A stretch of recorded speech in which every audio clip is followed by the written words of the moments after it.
Advani and Vajpayee were both extraordinary politicians, extraordinary bridge politicians to move India from a Nehruvian idea of India to the current idea of India. But neither of them were mass politicians with have the ability to win a state. Vajpayee and Advani didn't have the full mandate. They had just about 170 to 180 seats. So they needed coalition allies, and that shaped the way they behaved when they were in power. Narendra Modi has come to power on his own. He doesn't need the Shiv Sena, he doesn't need the Akalis, right? And that gives rise to a very different way of behaving.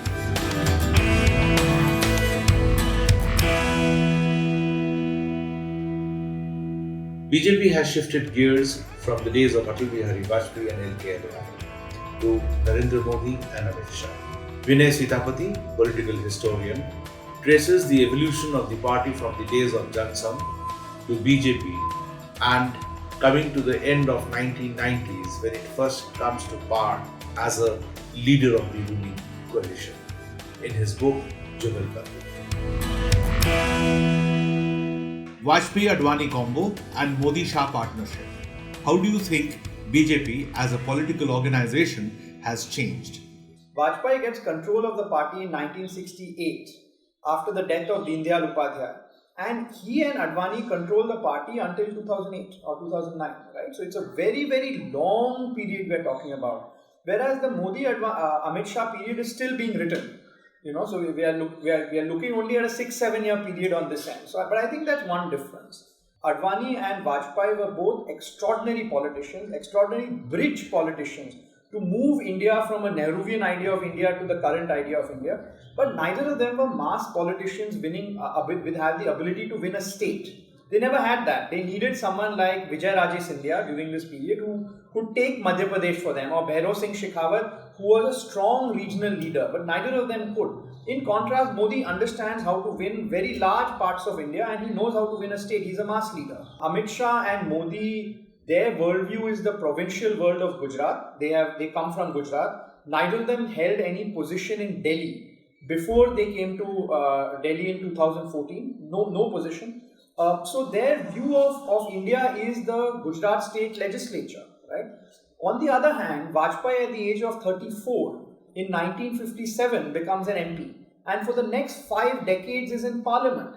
He interacts with various opposition leaders, he has friends in various opposition political parties, and so when he's prime minister from 98 to 2004, he more than anyone in his party, he's able to build relationships with the opposition. Modi has no interest in doing this, right? But the final difference is one of majority and political power. Vajpayee and Advani didn't have the full mandate. They had just about 170 to 180 seats. So they needed coalition allies, and that shaped the way they behaved. Would Atal Bihari Vajpayee be a very different leader if he had the majority like BJP has now? So it's very hard for me as a political scientist to deal with counterfactuals, but if I had to, I would say yes. Or to put it differently, Vajpayee and Advani were shaped hugely by the fact that the Jan Sangh and then the BJP, Jan Sangh is the previous name for the BJP, were long considered untouchables in Indian politics. And so their primary aim was to mainstream the BJP in Indian parliament. That is not Modi and Amit Shah's aim at all, right? Because the BJP now already has a majority. So definitely that context has shaped both these people. RSS-BJP relationship. How different is it now from the days of Vajpayee? Certainly, the RSS is not publicly critical of Narendra Modi right now. Far from it. They're publicly supportive. This was not the case when it came to the relationship between Vajpayee's BJP and the RSS. When the Vajpayee was Prime Minister from 98 to 2004, almost every month, the head of the RSS, K.S. Sudarshan, would publicly criticize the government. That is unthinkable right now, right? So it does tell you that the BJP-RSS equation changes over time, right? I also point out in the book that in the 1984 elections, the RSS actually campaigned and voted for Rajiv Gandhi's Congress versus Vajpayee's BJP because they felt that Rajiv Gandhi was far more pro-Hindu in that sense than Vajpayee was, right? So that relationship changes a lot. It was certainly much more tense then than it is now. The RSS believes in the leadership principle. The Sarsanchalak, or the head of the RSS, has a tenure for life or until he chooses to retire, and his views are unquestioned. In practice, the head of the RSS takes along everybody else, but in theory, he can do what he wants. So the personality of the head of the RSS has shaped the RSS in different phases. Rajju Bhaiya, for example, Rajendra Singh, was a one-time Sarsanchalak, was pro-Vajpayee. They got along very well.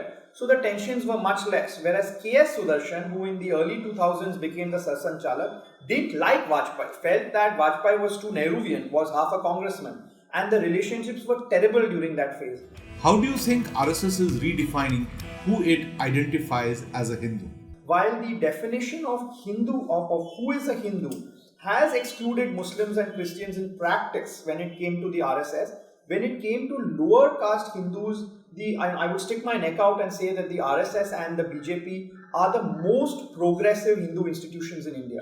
Traditional Hinduism has been very hostile, very contemptuous to people like Narendra Modi, who comes from a Ghanchi oil pressing caste in Gujarat. He comes from an OBC caste. Traditional Hinduism has been contemptuous to people like him. Hindu nationalism, on the other hand, requires them for votes, but over time has also changed that instrumental relationship into a deeply believing one. In the period that I write about in the book, the 1980s, OBCs begin to vote for the BJP, tribals begin to vote in majority, northern Indian tribals, and for the BJP, and by 2019 you're seeing a plurality of Dalits, Hindu Dalits, voting for Narendra Modi, right? So on the definition of who is a Hindu, I think it still remains anti-Muslim, and I have to be honest about it. On the other hand, compared to traditional Hinduism, Hindu nationalism is far more progressive when it comes to lower caste Hindus, and lower caste Hindus are recognizing it and are voting accordingly. Has RSS outreach to Pranab Mukherjee or Ratan Tata helped it getting more mainstreamed? Like the two examples you gave, Pranab Mukherjee and Ratan Tata, there are many such examples of the RSS being quote-unquote mainstreamed earlier. To give you one example, in the 1963 Republic Day parade, Nehru allows the RSS to march on Rajpath. Can you believe it? Right? So, as sort of a reward for the RSS help and support of the Indian Army during the Indochina War in 1962. Right? So, if there's one incident that mainstreamed the RSS, I would certainly say it's the once you do that. Now, the RSS, even in the 30s and 40s, was in the mainstream of Indian politics. One thing that they did not take part in the national movement officially, though RSS members took part, but they were not considered untouchable. Right?